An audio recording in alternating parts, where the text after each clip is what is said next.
নমস্কার, আবারও আমরা চলে এসেছি পজিটিভ বার্তার লাইভ অনুষ্ঠান নিয়ে আপনাদের সঙ্গে।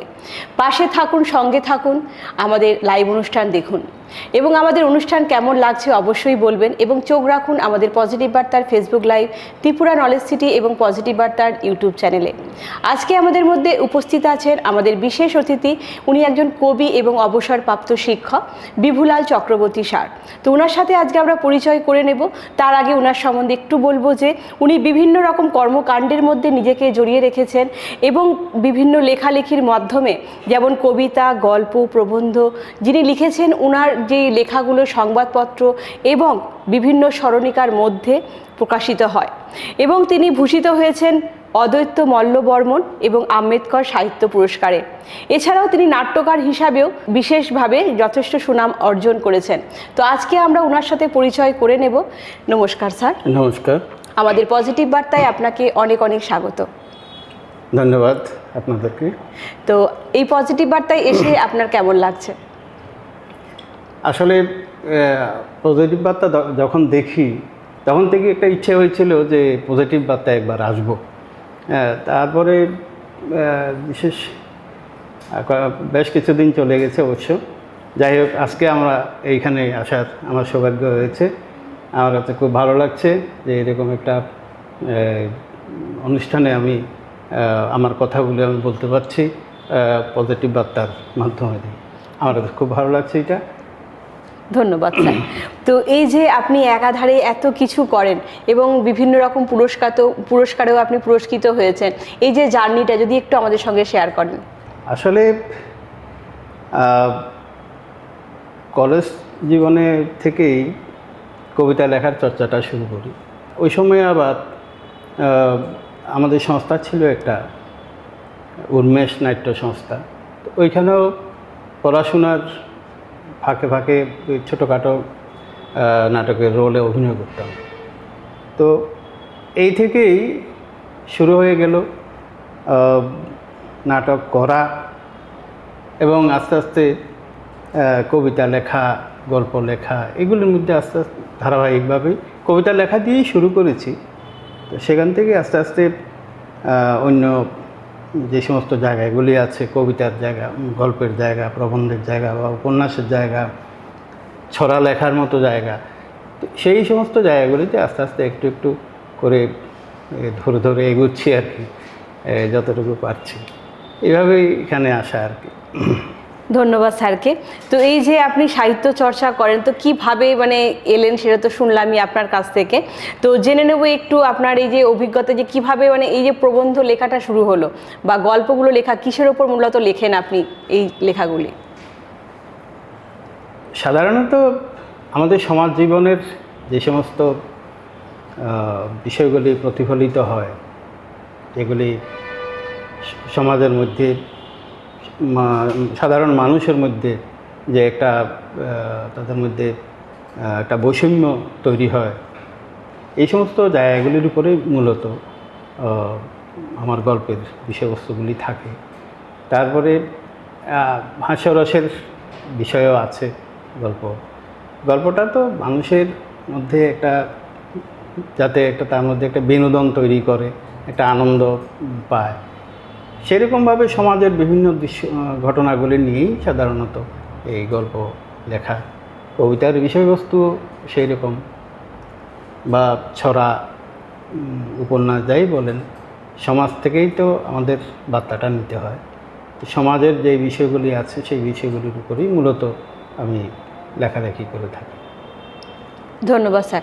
এই তো আপনি বললেন গল্প লেখেন, কবিতাও সঙ্গে লেখেন, ছোট গল্পও লেখেন বা ছোট ছোট ছড়াগুলোও লেখেন।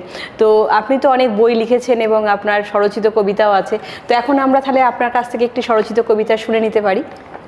অবশ্যই, আমি একটা কবিতা শোনাচ্ছি। এই কবিতাটা বয়স হয়েছে 20 বছর, 20 বছর আগের কবিতাটা লেখা। 2005 সালে কবিতাটা লিখেছি। তো ভালো লেগেছে, সেই জন্য আমি পড়ছি এখানে। কবিতার নাম হচ্ছে যদি মনে পড়ে।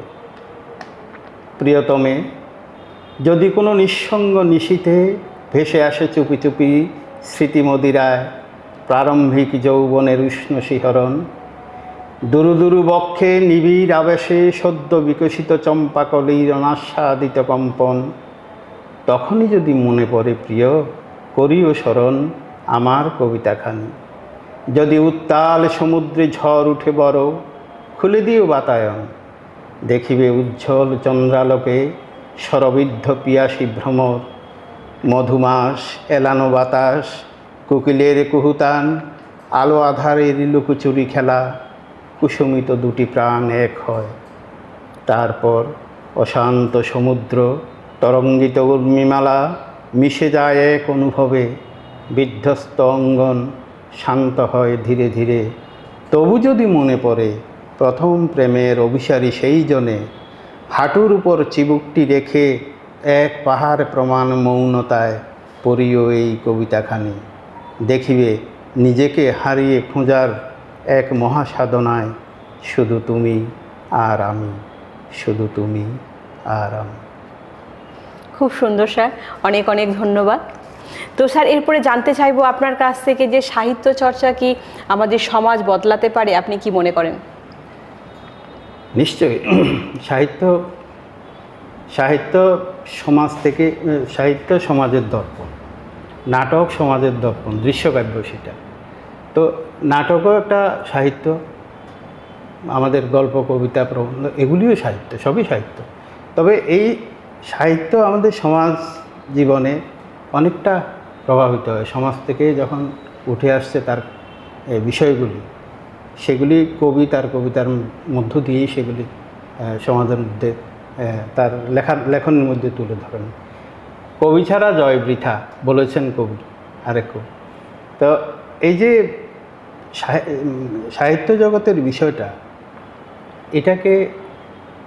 এটা যত বেশি কবিতার মধ্য দিয়ে যত বেশি আমরা দেখেছি, তো স্বাধীনতার সময়ে অনেক কবিতা, স্বাধীনতা বিষয়ক কবিতা, হ্যাঁ, বিশেষ করে যদি আমরা বঙ্কিমচন্দ্রের সেই বন্দে মাতরম কবিতা ধরি, হ্যাঁ, তারপরে এই সমস্ত কবিতাগুলি মানুষের মনে তখন তো কি শিহরণ জাগাত, হ্যাঁ, মানুষের মধ্যে তখন এই সমস্ত কবিতার অনুপ্রেরণা, হ্যাঁ, তাকে ভারতবর্ষকে স্বাধীন করার জন্য তাকে সে অংশগ্রহণ করতে সচেষ্ট হতো তখন।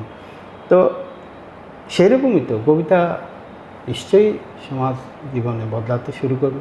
এখন প্রযুক্তির যুগ, বিজ্ঞানের যুগ, বলতে পারেন সাহিত্য কী করবে, কিন্তু না, সাহিত্য ছিল, আছে এবং থাকবে।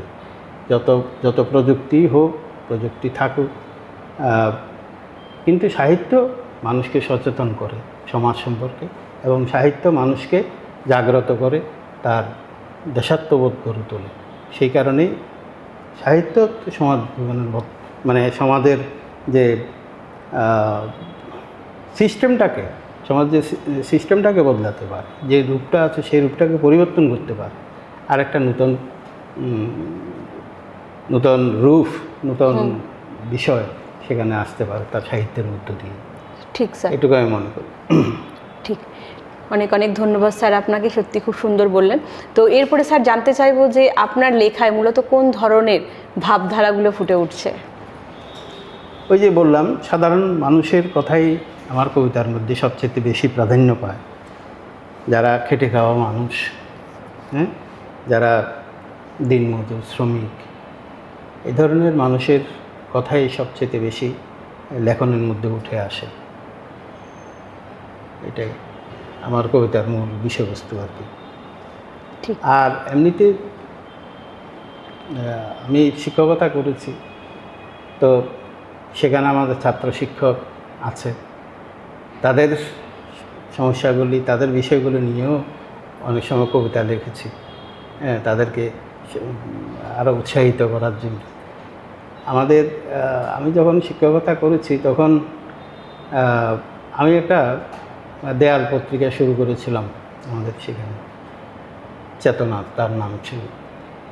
আমাদের ইংলিশ মিডিয়ামের স্টুডেন্টরা তো সাধারণত পড়াশোনার বেশি তাদের খুব বেশি ঝোঁক থাকতো, যাতে মানে 100 পাওয়া যায় সেইভাবেই তারা, তো কবিতা লেখার প্রতি তাদের একটু ঝোঁক কম ছিল আর কি।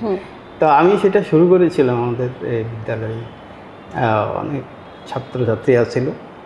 শেষ পর্যন্ত এমন হয়েছে যে আমাদের বোর্ড কভার করছে না, আর এত কবিতা আসছে যে ছেলেমেয়েরা লিখছে। তা আমি সেটা ধরেন আপনাকে 2008-10-এর কথা বলছি, সে সময় থেকে শুরু হয়েছে। আমি 17 সালে রিটায়ারমেন্টে চলে এসেছি। এখন কিন্তু আমি ওই সময়ের যে শ্রমটা আমাদের ছিল, তাদেরকে সাহিত্য সংস্কৃতির মধ্যে তাদের চেতনাকে আরও বেশি সেখানে পজিটিভ করার জন্য, তাদেরকে রাখার জন্য, তো সেইখানে কিন্তু এখন আমরা হয়তো তখন অসংখ্য ছেলে মেয়ে ছিল যারা কবিতা লিখত, এখন হয়তো সেই সংখ্যাটা অনেক কম হলেও কিন্তু আমাদের সেই প্রচেষ্টার মধ্য থেকে কিন্তু এরা বেরিয়ে এসছে। এটুকু আমাদের পাওনা, এটুকু আমাদের প্রাপ্য। আমরা আমাদের যে শ্রমটা, যে আমরা কবিতা লিখি, অনেকে বলেন আর এইসব লিখি কী হবে না, কী হবে। আমি এখন ব্যক্তিগতভাবে আমি বুঝছি যে আমাদের যে শ্রমটা তখন এদের জন্য, এদেরকে লেখালেখি করার জন্য যে উৎসাহিত করার যে শ্রমটা আমরা করেছি, সেই শ্রমটা আমাদের সার্থক হয়েছে। আমরা অন্তত 10 জন স্টুডেন্টকে আমরা পেয়েছি যারা এখন লেখালেখি করে। ঠিক। এই যে স্যার আপনি যে বললেন যে আপনি যখন স্কুলে ছিলেন সেই সময় অনেক স্টুডেন্টরা লেখালেখি করতো এবং উৎসাহিত হতো, তো আপনি কিভাবে উৎসাহ দিতেন ওদেরকে, একটু যদি আমাদেরকে বলেন। সাধারণত তারা কবিতা লেখার জন্যই তারা উৎসাহিত হতো, 4-5 লাইন কবিতা লিখতো। তো সেই সময় আমিও তাদের সঙ্গে শেয়ার করে কবিতা লিখতাম। তো সেরকমই একটা আমি কবিতা শোনাচ্ছি তাদেরকে কীভাবে উৎসাহ দান করা যায়। ঠিক। কবিতার নামটা ছিল পরীক্ষা। পরীক্ষাতে বসছি প্রথম, খোকন শোনা আজ, তাই তো খোকন করছে না যে অন্য কোনো কাজ। ইংরেজির ব্যাকরণটা করছে ঘাটাঘাটি, নম্বর যদি কম পায় সবই হবে মাটি। খাঁচার ভিতর ময়না ডাকে, ওরে খোকন ওঠ না, ব্রেকফাস্টটা করবি কখন? ধেত্তেরি ভাল লাগে না। থার্ড পারসন প্রথম পুরুষ কেমন গোলমেলে, এন না বসে এ কেন হয় বিফোর ভাউয়েলে। চড়ুই ফাঁকি ফুরুত ফারুত মিটিং করতে বসে, উঠছে না যে খোকাবাবু ধান শুকাবে কিসে। ভাউয়েলের আগে এন বসে এ তো সবার জানা, এইচটা যদি নীরব থাকে তবে এটা বসবে না। টপগুলো সব তাকিয়ে আছে কখন আসবে খোকা, জল ছিটাবে আদর করবে নাড়বে ফুলের থোকা। এসব প্রশ্ন মাথার ভিতর উঁকি মারে খোকার, কাজগুলো তাই ক্ষেন্ত দেয় পরীক্ষাটাই মজার। দুঃখ করে ময়না বলে ওরে চড়াই ফিরে যা, এক্সামেতে বসবে খোকা নয়েজ করিস না। লক্ষ্য করেছেন হয়তো এখানে কিছুটা ইংরেজি বাংলা মিলিয়ে কবিতাটা হয়েছে আর কি।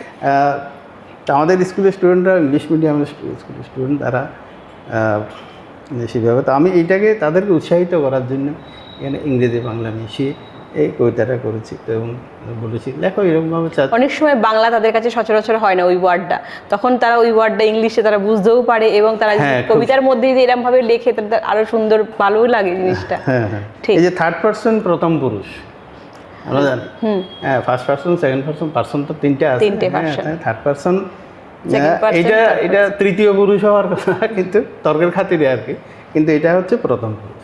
কেমন গোলমেলে, ঠিক। হ্যাঁ, এর না বসে এ কেন হয় বিফোর ভাউয়েলে, ভাউয়েলের আগে অনেক সময় এ হয়। তো তার কথাগুলি আবার সেগুলি যুক্তিগুলি দিয়ে দেওয়া, কথাগুলো কবিতার আকারে চলে এসেছে।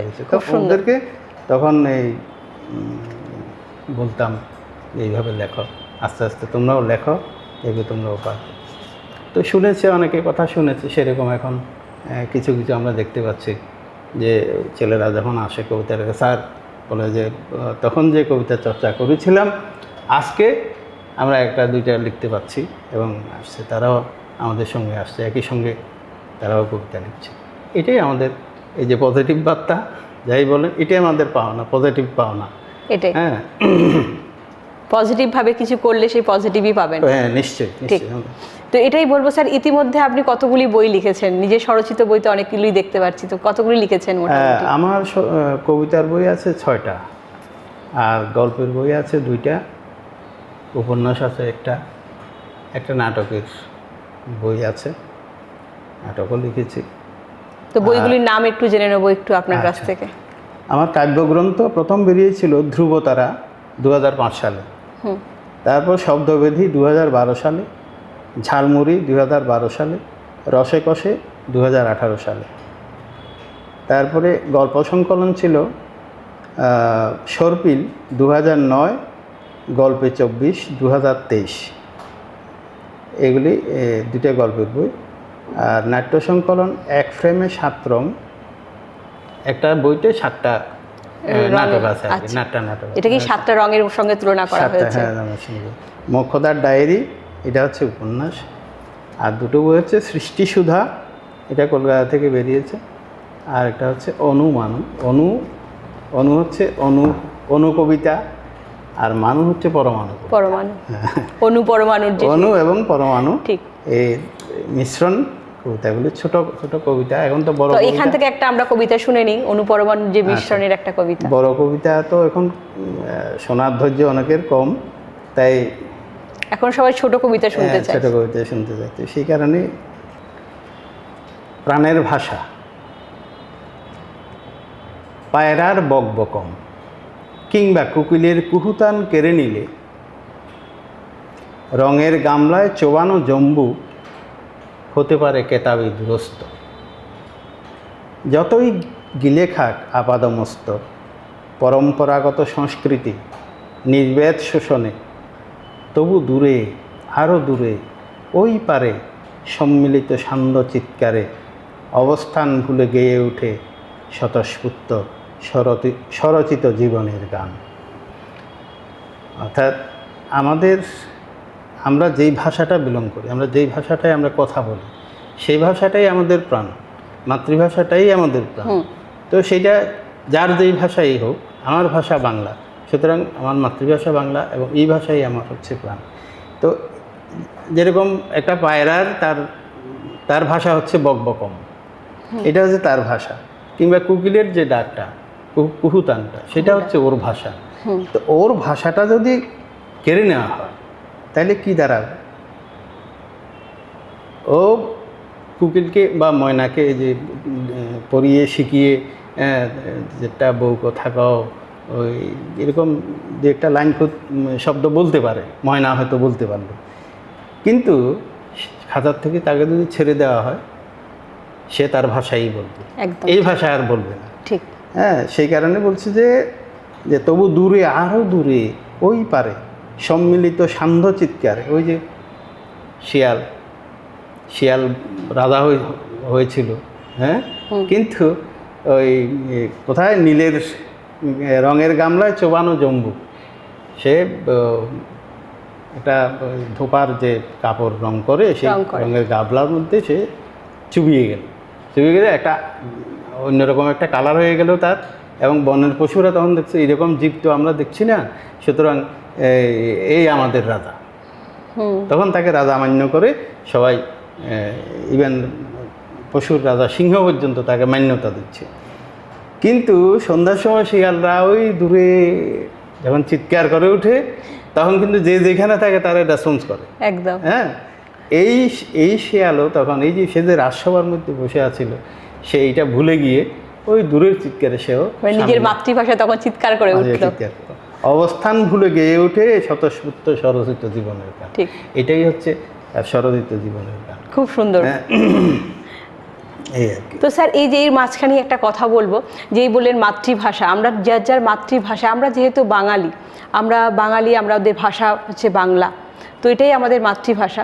তো অনেকে বলে যে আমি মাতৃভাষা আমার বাংলা হলেও আমি বাংলাটা ঠিক বুঝি না, আমি বাংলাটা ঠিক বলতে পারি না, এই জিনিসটাতে আপনি কি বলবেন সেখানে? সেইটা এইরকম কথা আমরা শুনেছি অনেক, কারণ ইংলিশ মিডিয়ামটা হচ্ছে ইংলিশ, সুতরাং সেই স্কুলে আমি চাকরি করেছি দীর্ঘদিন। তো এই কথাটা অনেক গার্জিয়ান কাছে শুনেছি। আমি দেখেছি, ব্যক্তিগতভাবে আমি দেখেছি যে এই সমস্ত গার্জিয়ানরা, অভিভাবকরা এই কথাগুলি বলেন, তাদের ছেলেরা শুধু বাংলা পারে না নয়, তারা ইংরেজিও পারে না। ঠিক, তারা পারেই না। হ্যাঁ, তারা শুধু হাসে, হ্যাঁ, হয়তো, এবং এমন ভাব দেখায় তখন যে না, আমার ছেলে বা আমার মেয়ে বাংলা পারে না, বা সে নিজেও বলে আমি বাংলাটা ঠিক পারি না, আমি বাংলাটা ঠিক বুঝি না। আসলে বাঙালি হয়ে আমরা বাংলা পারি, এটা তো আমাদের লজ্জা। অবশ্যই। ঠিক। তো সেই বোধটুকু তাদের সেরকমভাবে নেই। তো আমি দেখেছি সেরকমভাবে কোয়ারি করে অনেক সময় যে আসলে ওই ছেলেটা বা মেয়েটা যে বাংলা পারে না, যে সে কি এটাও আমার অভিজ্ঞতায় আছে যে যে সমস্ত ছেলেমেয়েরা ইংলিশ মিডিয়াম স্কুলে আমাদের ছাত্র অনেক আছে, ডাক্তারে আগরতলা শহরে আছে, ডাক্তার হয়ে এসছে, তারা 98, 99, 100 সমস্ত সাবজেক্টেই খুব ভালো মার্কস, এবং কোনো কারণে যদি 98 পেল, মানে 2 নম্বর কেন পেল না তার সম্পর্কে তাকে বুঝিয়ে বলতে হতো কেন তুমি 2 নম্বর পাওনি। তাকে সাথে সাথে তার মাকেও তার বাবাকেও আমাদেরকে বোঝাতে হতো, বাড়তি কাজটা করতে হতো আমাদেরকে। তো এই যে এইরকম ছাত্ররা আমরা দেখছি যে তারা শুধু যে ইংরেজি ভালো করে তা নয়, কিন্তু তারা অন্য বিশেষ বাংলাও তারা এই 95, 97, 98 এরকম পায় তারা। তো আসলে যারা ভালো, যারা ব্রিলিয়েন্ট স্টুডেন্ট, তারা কিন্তু ওই সবকিছুতেই ভালো, সবটাইতেই ভালো। ঠিক। আর যারা ওই এরকম যাদের মারা বলেন যে আমার ছেলে ভালো বাংলা পারে না, এরা কোনোটাই পারে না। এবং আপনি দেখবেন অনেক সময় তারা ভালো এডুকেটেডও হয়, যে না রেজাল্টে খুব সুন্দর এডুকেটেড, ভালো একটা শিক্ষিত, কিন্তু অথচ ওই কথাটা যখন বলে নিজেদের লজ্জা করে যে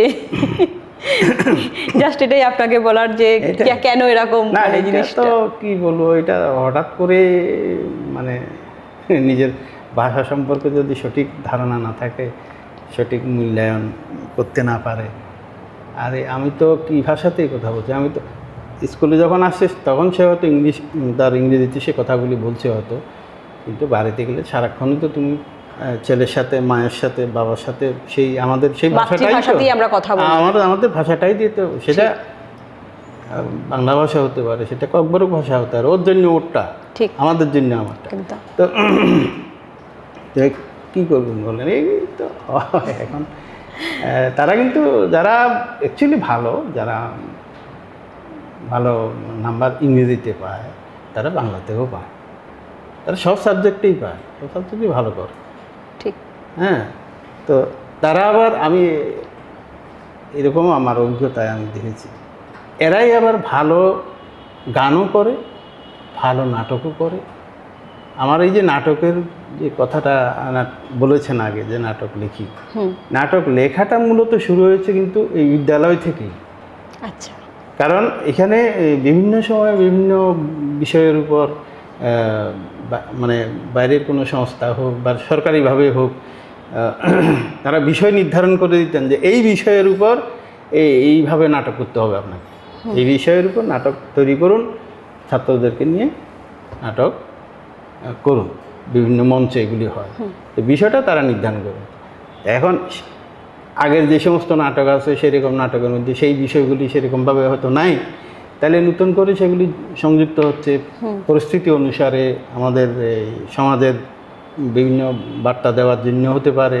যেমন এইডসের উপর যখন যে সময়টা থাকে সিচুয়েশনটা, গাছ লাগানো, যেমন আমাদের 5 জুন গেল গাছ লাগানো, বন মহোৎসব সম্বন্ধে, যেমন ওই টিবি রোগের উপর, হ্যাঁ, এইরকম বিভিন্ন সরকারের বিজ্ঞাপন থিম দিয়ে দেন আর কি, যে থিমের উপর আমাদের নাটক, বিভিন্ন যেগুলি নাটকের মধ্য দিয়েই ছাত্রদের কাছে পৌঁছানোর জন্য তারা এগুলি করতেন। তা আমরা তখন কলম ধরতে হয়েছে, নাটক লিখতে হয়েছে, আবার সেই নাটক স্টুডেন্টকে দিয়ে অভিনয় করিয়ে মঞ্চে তাদেরকে তারা অভিনয়ের মধ্যে দিয়ে সমাজের কাছে, দর্শকদের কাছে বার্তা পৌঁছে দেওয়া হয়। এটা ভালো কর্ম বা কুকর্ম যেটা আছে, খারাপ দিকটা ভালো দিকটা উভয়টাই তুলে ধরতে হয় আর কি। তো এইভাবে ওই নাটকটা তৈরি করতে করতে মানে ওই সমস্ত প্রয়োজনগুলি মেটাতে আস্তে আস্তে অনেকগুলি নাটক দেখা গেল যে অনেকগুলো, আমি ওইখানে 11 বছর ছিলাম, প্রায় 24-25টা নাটক আমি লিখে করেছি এবং মঞ্চস্থও করেছি। স্টুডেন্টরাও বিভিন্ন জায়গাতে তারা পুরস্কৃত হয়েছে অনেকভাবে। তো স্যার জানতে চাইবো, এই যে আপনি ইতিমধ্যে অদ্বৈত মল্ল বর্মন যে পুরস্কার পেয়েছেন এবং আম্বেদকর পুরস্কার পেয়েছেন সাহিত্যের মধ্যে, তো এই যে জার্নিটা, এটা আপনার কাছে কেমন লাগছে? নিশ্চয়ই, সে তো ভালো, অবশ্যই ভালো হওয়ার কথা, ভালো লেগেছে, ঠিক লেগেছে, ভালো লাগছে। এবং সেটা সম্ভবত 10-12 সালে, সম্ভবত না 13 সালে জানি, ঠিক মনে হচ্ছে না সালটা। তো ওই সময় আমি এইটা পেয়েছি। আমাদের তৎকালীন সংস্কৃতিমন্ত্রী ছিলেন অনিল সরকার মহোদয়, এখন তিনি স্বর্গীয়। তো অনিল সরকার সেই সময়ে আমাদেরকে এই অদ্বৈত মল্লবর্মন একজন বিশিষ্ট একটাই উপন্যাস লিখেছেন কতটুকু, কিন্তু সেই উপন্যাসেই সর্বকালীন খুব মানে ভালো উপন্যাস। আমাদেরকে সেই উপন্যাসটি সেখানে প্রেজেন্ট করা হয়েছে, দেওয়া হয়েছে।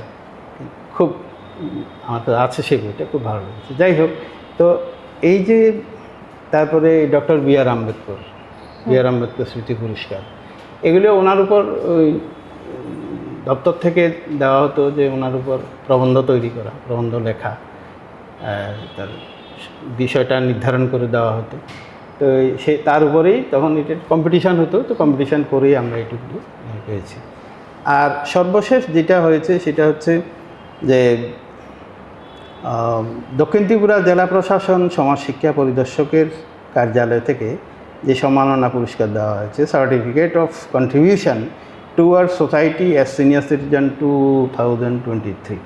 মানে আমার যে এই এত দিনের দীর্ঘ সময়ের যে সাহিত্য অঙ্গনে জড়িত থাকা, সে নাটক নিয়েই হোক, কবিতা নিয়েই হোক, এর সঙ্গে জড়িত থাকার জন্যই আমাকে তারা এই senior citizen certificate of contribution towards society senior citizen 2023 পুরস্কারটা দিয়েছে।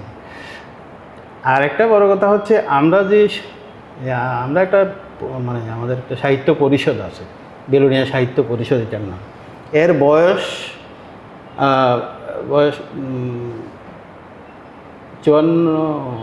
72-তে এটা প্রতিষ্ঠা হয়েছে। এই দীর্ঘ সময় এই সাহিত্য পরিষদটা দীর্ঘ সময় ধরে সম্পৃক্ত আছে সমস্ত কবি সাহিত্যিকদের সঙ্গে, বেলুনিয়ার বাইরেও ছিল তখন। তো এই কারণে আমরা গত বছর কেয়ার অফ দার্জিলিং একটা ইন্টারন্যাশনাল জার্নাল আছে, care of Darjeeling international journal, ওই জার্নাল থেকে আমাদেরকে তারা তক্ষশিলা সম্মাননা পুরস্কার দিয়েছে। তক্ষশিলা খুব গৌরবের, এটা তক্ষশিলা সম্মাননা দিয়েছে। আমরা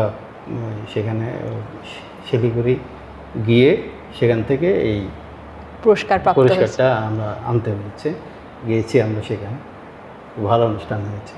তো যাই হোক, এই বিষয়গুলির সঙ্গে এই যে ওতপ্রোতভাবে জড়িত থাকলে একটা সময় এই যে পজিটিভ বার্তাতে এসছি এখন, আমি তো ভাবিনি যে পজিটিভ বার্তাতে আসবো, আজকে আসে। তাহলে এটার সঙ্গে আমার যে অনুশীলনটা আছে, আমার যে এই যে আমি চলছি, একে ধরেই আমি চলছি, কবিতাকে ধরেই আমি চলছি। হ্যাঁ, কবিতা এরই ফাঁকে আরেকটি কবিতা আমরা শুনে নেব আপনার কাছ থেকে। তো এরই মধ্যে জানতে চাইবো স্যার, আপনি সময় কখন পান, কিভাবে লেখেন, বা কিভাবে নিজেকে এই মধ্যে সময়টা দেন আর কি? কখন লেখেন? এইটা সারাদিনও লেখি, আবার লিখিও না, এরকম মাঝে মধ্যে অত লেখাটা একটা কিছু মনে হলো, অবসর থাকলে বসে গেলাম, কাজ করছি, হয়তো একটা বিষয় আসছে মনের মধ্যে, তো সেরকম হয়তো তখন যদি না বসতেও পারি, পরেও সেটা ধারণাটাকে এনে তখন লেখনের মধ্যে, মানে আগে থেকেই পরিকল্পনা করে নেন যে একটা ধারণা চোখের সামনে এলো বা একটা করলেন, ভাবলেন, তখন তারপরই কবিতাটা লিখে নেন? না, সেরকমভাবে ধারণা করে বসি। আমার সন্ধ্যার সময় কাজকর্ম সেরে বসি, 1-2 ঘন্টা বসি, তখন আসে অনেক কিছু, যা আসে তা লিখি আর কি, বলতে পারবো না ঠিক।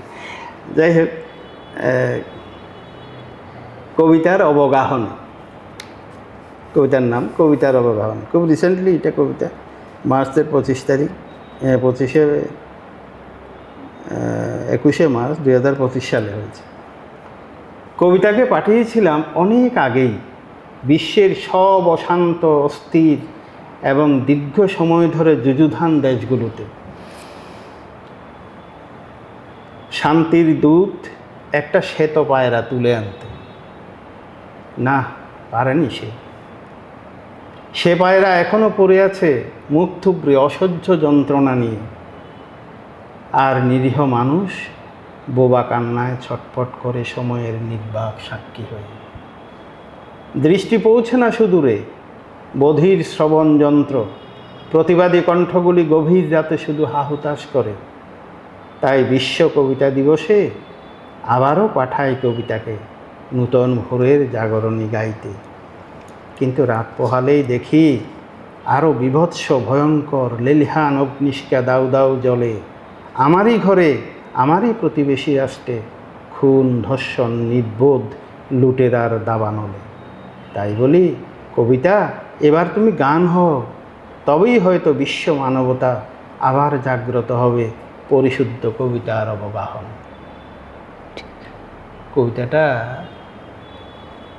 কবিতা একবার পড়লে হয়তো দর্শক শ্রোতা ঠিকঠাক বুঝবেন না, কিন্তু বিষয়টা কি, এই যে আজকে এখন খুব খুব চলছে সেটা, যেমন ধরেন এই যে ইসরায়েল, ইরান, গাজা ভূখণ্ড, এই সমস্ত জায়গাগুলিতে প্যালেস্তানীয় ইসরায়েলের যে বিরোধ দীর্ঘদিন ধরে চলছে, আর সাধারণ মানুষ মরছে। ঘরের ভিতর মানে একসঙ্গে এই সেখানে বম ফেলছে, মানুষ মরছে। এই যে অনেক বছর ধরেই তো সেগুলি হচ্ছে। এগুলি মনকে অনেক সময় খুব কষ্ট দেয় যে এই বাচ্চাগুলো যারা মারা যাচ্ছে, হ্যাঁ, ছোটো ছোটো বাচ্চা, তারা তো এই পৃথিবীতে বাঁচতে এসেছিল, কিন্তু যুদ্ধটা রাজা, ওদের কী লাভ হবে? কিন্তু ওই প্রজারা মারা যাচ্ছে, যুদ্ধ হচ্ছে, হ্যাঁ, সাধারণ প্রজারা মারা হচ্ছে, এবং অত্যন্ত নৃশংসভাবে, আবার পরিকল্পিতভাবে মারছে, নৃশংসভাবে। এই যে শুধু একটা না, সব দিকে আপনি চিন্তা করেন যে এই আমাদের ভারতবর্ষে কিছুদিন আগে ঘটে গেলো ভারত পাকিস্তানের যুদ্ধ, বাংলাদেশের মধ্যেও শান্তি। তারপরে ধরুন এই যে এই ইসরায়েল, এই প্যালেস্তাইনীয়, ইদানিং যুক্ত হয়েছে ইরান, সিরিয়া, লেবানন, এই সমস্ত দেশগুলির মধ্যে যুদ্ধ মানুষের মানে নাবিশ্বাস উঠেছে যুদ্ধ দিয়ে। কিছু যুদ্ধবাজ লোক যুদ্ধ করে, কিন্তু মানুষ এই যে কষ্টটাই কবিতা হয়। এই যে ভিতরের যে ফিলিংসটা, অনুভবটা, কিন্তু ভাবেন যে এরা কি দোষ করলো, সেখানকার এই নারী, এই শিশুরা, তারা কী দোষ করলো, তারা কেন মরছে, তারা পাচ্ছে না। সেখানে ওই আন্তর্জাতিক রেড ক্রস তাদের জন্য যে ত্রাণ সামগ্রী নিতে পারছে না, সেখানে বাধ্যবাধকতা, এগুলি ভাবলে মনটা খারাপ। তখনই হয়তো 2-4 কলম লেখার বিষয়টা আসে। এই যে সত্যি আমাদের দেশের পরিস্থিতি এখন যেভাবে মানে খারাপের দিকে যাচ্ছে, সত্যি এটি খুবই খারাপ লাগে আমাদের সকলের কাছে, যে এরকমভাবে সাধারণ মানুষ কিভাবে মারা যাচ্ছে। কেউ হয়তো কারো স্বামী, কেউ বাবা, কারো মানে ছেলে, এইভাবে আমাদের ঘরের মানুষকে আমরা হারিয়ে ফেলছি। হ্যাঁ, নিশ্চয়ই।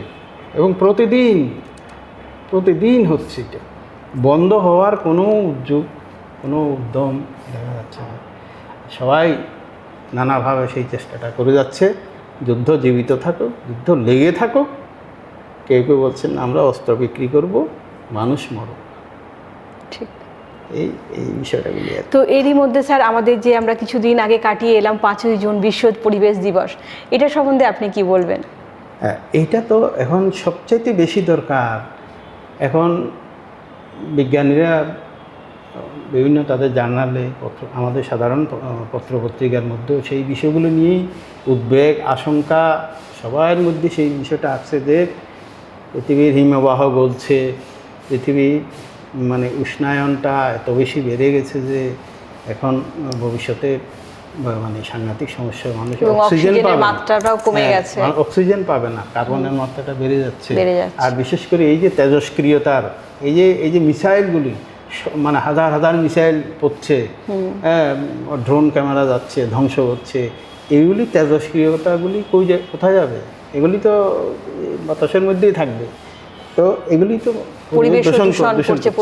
এগুলি যদি দূষণ করে, এই দূষণটাকে রোধ করতে পারে কোনো ওষুধও হবে না, একমাত্র গাছেই পারে, বৃক্ষই পারবে সেই তেজস্ক্রিয়তাকে কিছুটা টেনে আনতে। তাদের পক্ষে। তো সেই কারণে আমাদের এই বিশ্ব পরিবেশ দিবস, ওই দিবসের দিন শুধু নয়, আমাদের প্রতিদিনই ভাবতে হবে যে আমাদের প্রতিদিনই একটা করে গাছ লাগাতে হবে। এবং যদি আমি একটা গাছ কাটি, আমি অন্তত আর 5টা গাছ লাগাবার আমার সিদ্ধান্ত নিতে হবে, আমাকে লাগাতে হবে। তাইলে আমাদের আগামী প্রজন্ম হয়তো নিঃশ্বাস নিতে পারবে, ঠিক। নাইলে কিন্তু ভয়ানক পরিস্থিতি আসছে, ভয়ঙ্কর আসছে।